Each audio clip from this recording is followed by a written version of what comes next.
if I'd known then what I know now, things might have been a little different. Everybody has this idea that I'm some kind of a cruel, heartless landlord. At least that's what I hear. And in a small town like Bethlehem, it doesn't take long to tarnish your reputation. People expect more from a man of business like me, I suppose. Business has always been pretty good for me. We're a common stop on the way to Jerusalem, so there's always plenty of people coming through to worship at the temple. But we're more than just a pit stop, more than just the breadbasket of Judea. You might even call us a tourist trap. There sure is a lot of history woven into this little town. This is, after all, where Jacob buried his beloved wife Rachel, and there's Boaz's threshing floor and the house of Jesse where King David was born and raised. They say that just beyond the eastern ridge is where our greatest king watched over the sheep and wrote so many of the psalms that our people still sing to this day.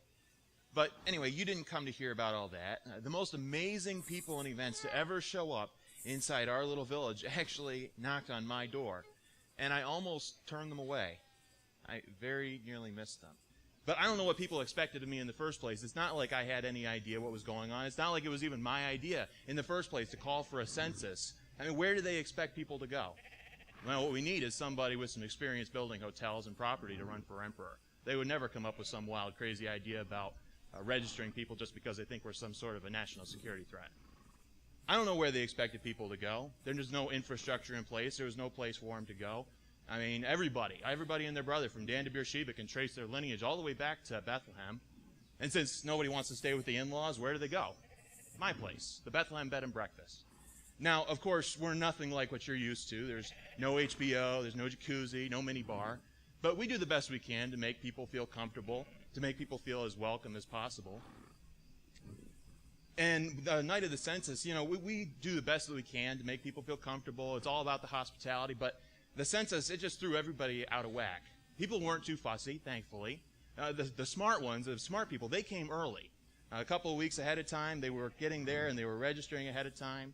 And they moved on their merry way and they got home and they avoided all the rush. But as people are so common to do, a lot of them waited until the very last minute.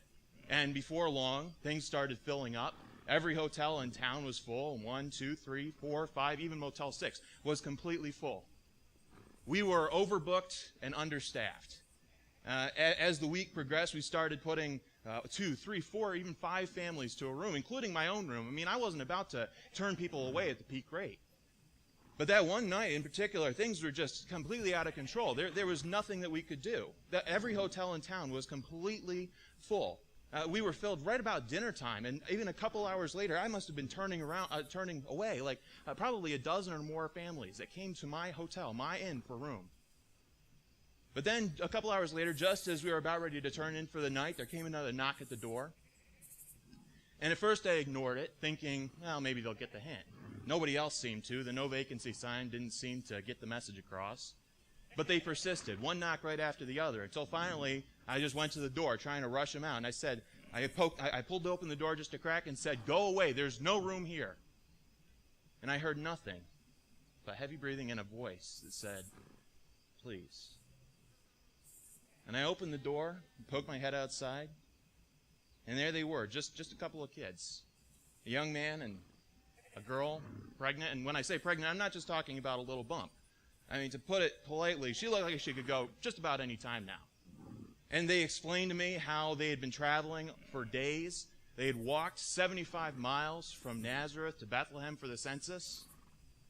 And they had every intention of going to Jerusalem and staying with the in-laws there, but in her condition, she'd never make it.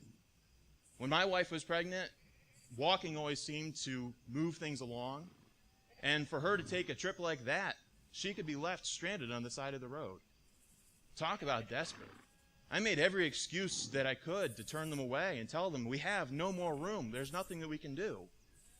But they would not take no for an answer. Just then my wife, Odessa, came to the door to find out what all the ruckus was about. And as soon as she saw them, she gave me that look. You know, the one that says, if you don't find them a place to sleep tonight, you'll find a place for you to sleep tonight. But where was I supposed to put them? I mean, my hands were tied, you see. My rooms were already completely full.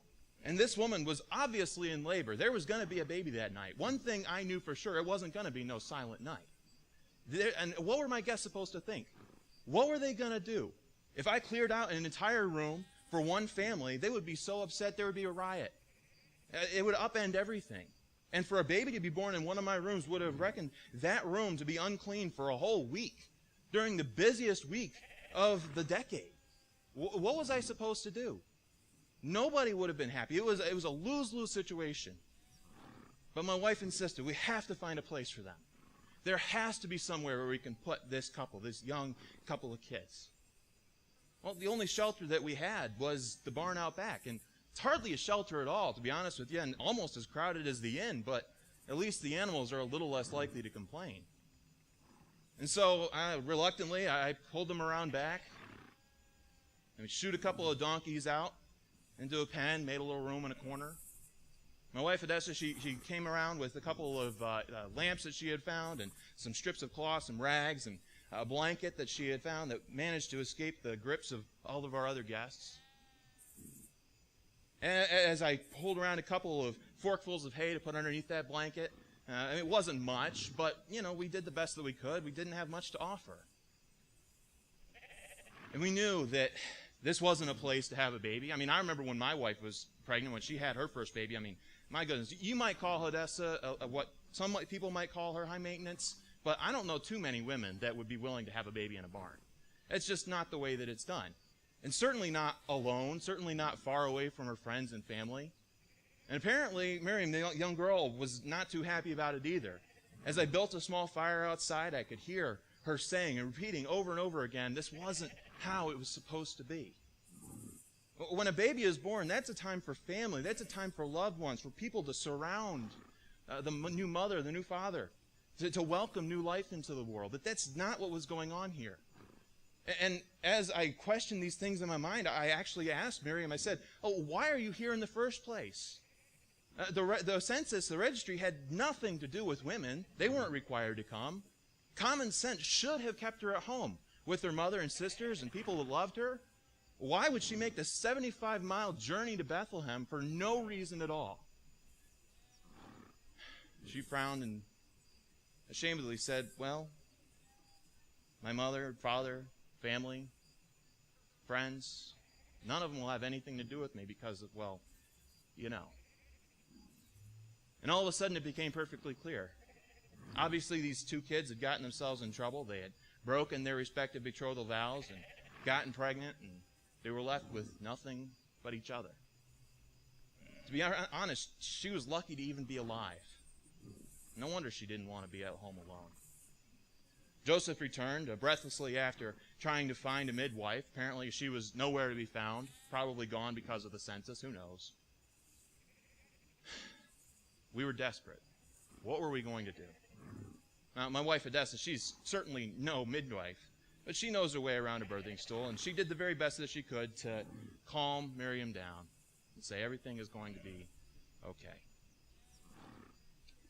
She helped her lay down on the blanket on top of the hay. She wiped the sweat off of her pale forehead. She rushed Joseph and myself outside of the barn, shut the door behind us. This is no place for men. And she said, go fetch our youngest daughter. All the rest of our kids were long gone, and to be honest, Talia probably should have been married a long time ago. She's almost 14 years old. And she needed a little bit of help with the delivery, and of course, I'm not the one. I'm not going to be involved with that. So we went and got our daughter out of bed. And she went outside to help with the delivery. And I invited Joseph inside and wanted to take his mind off of it, but he wouldn't leave. He wouldn't go. And so he sat down outside, and I, of course, sat down with him. I wasn't about to leave him. I remember what it was like when my first child was born. I was a nervous wreck. Your mind just races through all the different things that could go wrong, and it just seems to take forever and ever and ever, and you're just waiting, and nothing seems to be making any progress. And I didn't want him to be left alone like that. And so I made a little bit of small talk with him. I asked him, have you picked out any names yet? He said, yeah, we're planning to name the baby Jesus. And I didn't even know they were Hispanic, but then he told me that he was in construction, so there you go.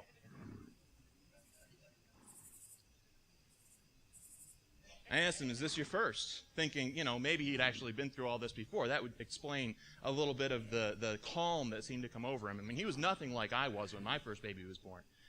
Is this your first? I asked him. He smiled and said, yeah, I guess in a way. Of course, I had to find out what he meant by that. Apparently, the kid wasn't even his. Shocking, surprising to me. He tried to tell me some wild story about how his wife Miriam had been visited by a messenger sent from God that told her that this baby that was conceived within her was the Son of God that would one day take the throne of his father David. And I reassured him. I said, we're not about ready to throw you out in the cold. You don't have to make some wild story about how this came about. Just tell the truth. It doesn't matter. And he smiled and said, well, to be honest, I didn't buy it at first myself. I was about ready to divorce her quietly, to put her away, and just move on with my life.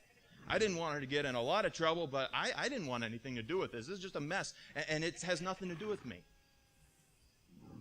But then a messenger, an angel sent from God, came to him in a vision and told him that everything that Miriam had told him was true. That the baby conceived within her was of the Holy Ghost. It was the Son of God. And that he was the fulfillment of the prophecy of our father Isaiah, which says, a virgin will conceive and bear a son. And that people would say, Emmanuel, with us is God. Now, I was obviously skeptical. God had been silent for over 400 years. The last time God had spoken was to the prophet Malachi, and his message had ended with a curse. And it seemed pretty much like that was the case. It seemed just about right, because the Jews have had their share of hard times over the years, but lately it seemed like we just couldn't catch a break. Between Antiochus Epiphanes, between the Romans and Herod and the occupation, it just seemed like it was one thing after the other. The Hebrew people, the Jews, we just could not catch a break. And most people were losing hope. A few people decided, well, we're going to stand up against Romans. Well, what are you going to do? I mean, they found out what happened very quickly. You stand up, you speak out against the Romans, and you face certain death by crucifixion. Most of us had just gone along to get along. We went through with the census every 14 years just to put up with their games. And it seemed like nobody was really going to do anything about the Romans anytime soon. It seemed as though God had completely abandoned us, that God had left the picture, abandoned the scene. Now, I went to bed. I had had enough. It was already well past midnight. And I said, I'm not doing this anymore. I've got to get some rest, because I've got a life. I've got stuff to do.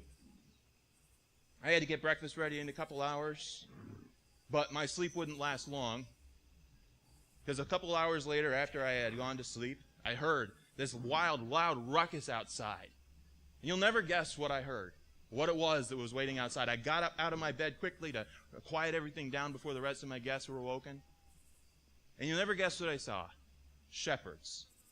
Thieving, stinky, wolf-brains sheep chasers. Outside, raiding my barn of grain and stealing my guest sheep. I wanted nothing to do with these guys, and I was very quickly to run outside and chase them off. But there were so many of them, there was nothing that I could do about it. Anything that Joseph might have happened to have was going to be taken from him. I knew that for certain. I just wanted to make sure they weren't going to hurt any of the animals and they weren't going to destroy my barn. But where I expected a ruckus, where I expected a fuss and a fight, there was just silence. As these shepherds, these heathen sheep chasers, knelt down in the corner where I had left Miriam and Odessa. One gruff voice spoke very softly and loudly, "Is this the Christ child?" Mary and Joseph's face softened. The fear left. And they said, "Yes, but how did you know?" And all of a sudden, they started telling the story. Now, shepherds, they've got a bad reputation. They've got a lot of crazy things that might have happened. And to be honest, their story, I probably would have rejected it and ignored it as just a bad trip, a pharmaceutical accident, you might say. But apparently, out in the shepherd's field, while they were watching over their sheep, an angel, a messenger from God, had come to them and told them of a baby boy born in Bethlehem in a stable, wrapped in swaddling clothes, lying in a manger. And that this baby was the Messiah, that this baby was the Son of God. Good news to all men. That this baby wasn't just a king, that this baby was God with us. This baby was the Messiah. This baby was the one that we had been waiting for. And then, according to them, the skies were filled with the heavenly host praising and singing glory to God in the highest, and on earth peace, goodwill toward men. Now, obviously, I would have been skeptical on any other day, on any other night, in any other place, but with what Joseph had told me just a few minutes earlier, it seemed too uncanny to be a complete coincidence. I knelt, peeking over the shepherd's shoulders to see what all the fuss was about. And there it was, a little baby. Now, I know everybody thinks that their baby is special, and everybody thinks that their baby is the cutest, but to be honest with you, I didn't see anything special about this kid. He looked like anything but a king. His face, his skin was red and wrinkly, like a prune. His cry, though healthy and strong, was still the helpless and wailing cry of a baby. It didn't make any sense. He didn't look like a king. Majesty in the midst of the mundane, royalty in the middle of the filth of sheep manure and sweat. It didn't make any sense. The shepherds eventually left, but that was hardly the end of it. People kept on coming back to my inn, asking about this baby that was born. Apparently the shepherds couldn't keep their big mouths shut. They told everybody about what had happened, about this special baby that was in the manger. Now, I don't know. My life completely changed that night. I've always been a little bit ashamed of what happened, that I only gave that baby the best of what I had, that I only had. They gave him the leftovers. I wish I'd given him more. I wish I had more to give. But I didn't know. I had no warning. I had no inclination of this might be happening, especially in my inn of all places.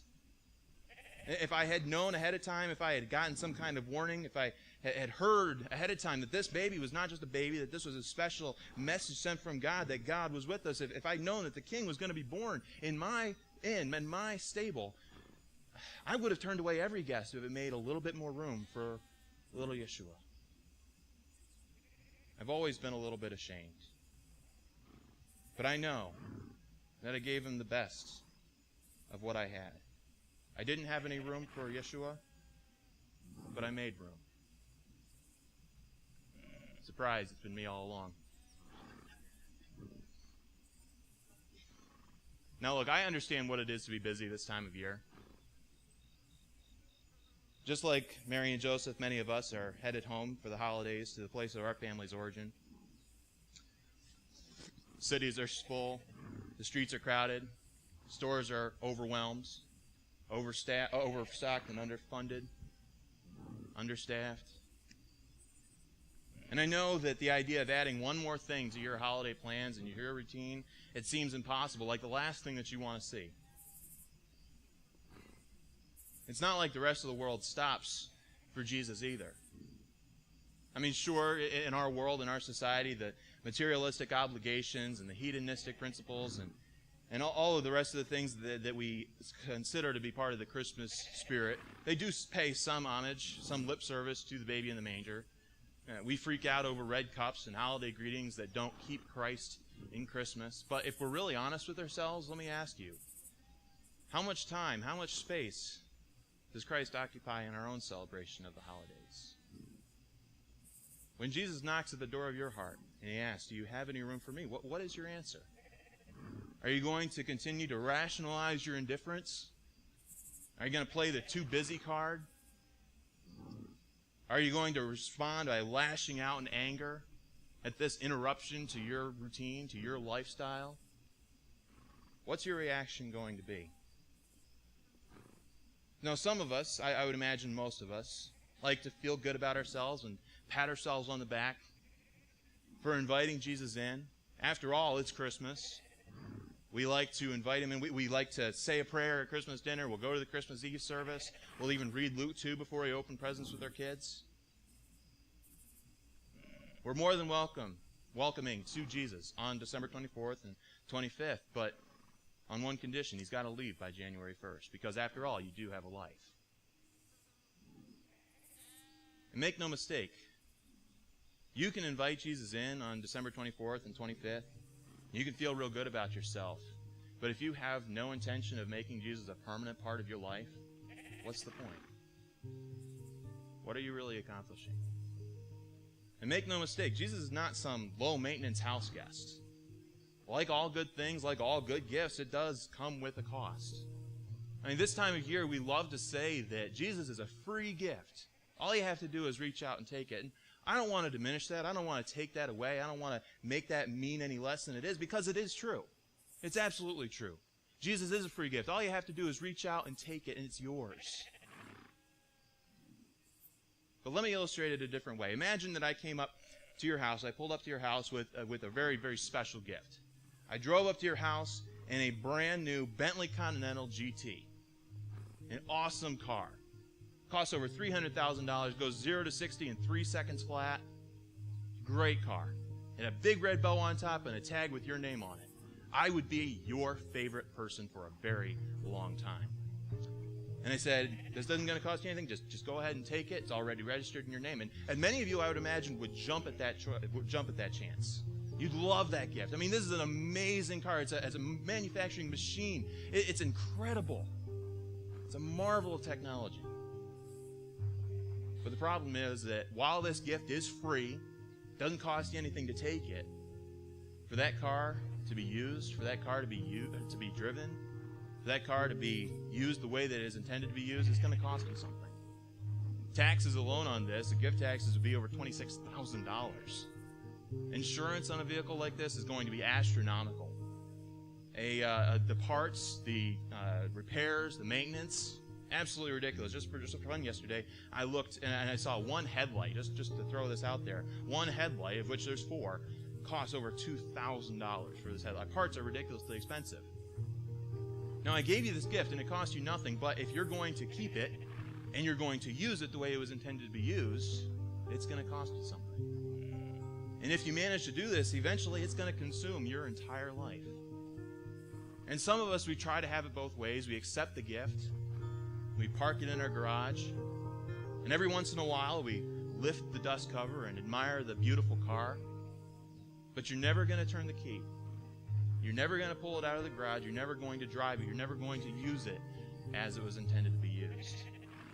Because you can't afford the insurance, because you can't afford the taxes, because you can't afford this and you can't afford that. You can't let this car consume your entire life. Now, was that car a gift, a free gift? Yes, absolutely. And am I saying that Jesus is a gift that's going to cost you again and again and again? Yes, I am saying that. You didn't do anything. You didn't pay anything to earn your salvation, and you didn't pay anything, and you can't pay anything, and you can't do anything to keep your salvation. But if you want to use it as it was intended to be used, it's going to cost you.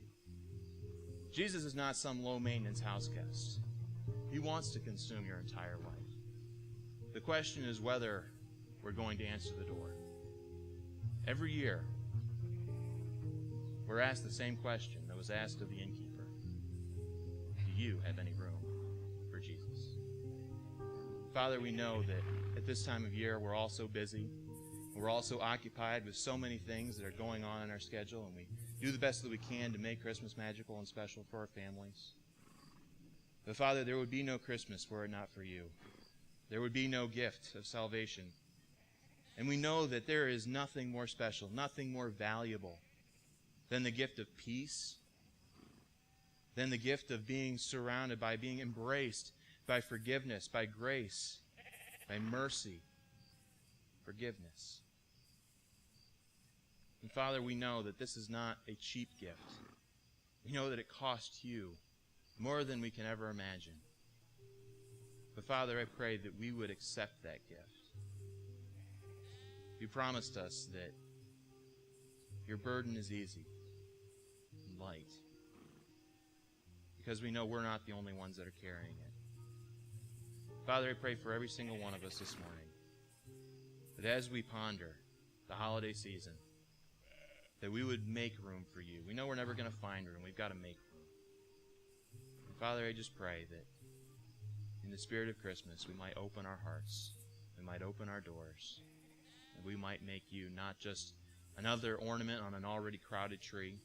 We wouldn't make you just a last-minute addition, not just shove you in some corner of the stable of our lives, but that we would make you central, that we'd make you primary, that you would consume our entire Christmas, that we would make you a permanent part of our lives, that we might know that you are the Prince of Peace, that you are the one that loves, that you are the one that heals, you are the one that forgives, you are the one that grants us grace and mercy, you are the one that heals.